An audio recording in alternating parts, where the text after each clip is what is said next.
Gecelerine pencerenin önüne aşkım hakta duyman sayran bilbilim. Yaralı yüreğin uruyar düğünne olup o adına hayran bilbilim. Gel bile hayranı etmesen kahar, tüngürük ağlayar bağımda bakar. Gülgün çalar senin yoluna bakar. Edeli güllere seyran bilbilim, edeli güllere seyran bilbilim. Her gece gel yardın sefat kalmana, yaralı yüreğime sırdaş olmana.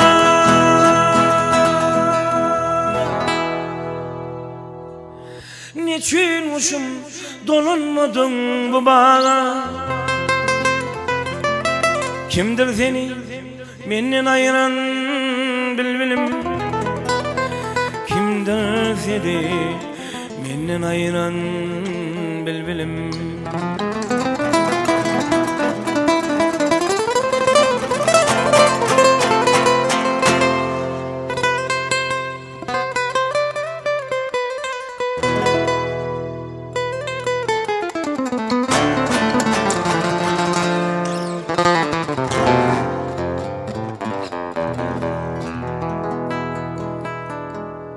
Yarından ayrılan 7 yıl ağlar, inni dolanmalı mı ol acap çağlar. Ömürlük kımmalı bolur mu bağlar? Kimdir seni menden ayıran bilbilim? Kimdir seni menden ayıran bilbilim? Her gece gel yardın sefat kalmana, yaralı yüreğime sırdaş olmana.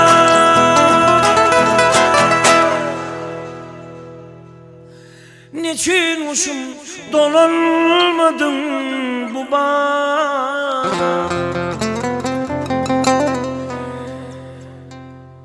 Kimdir seni menden ayıran bilbilim? Kimdir seni menden ayıran bilbilim? Sesi yüreklere derman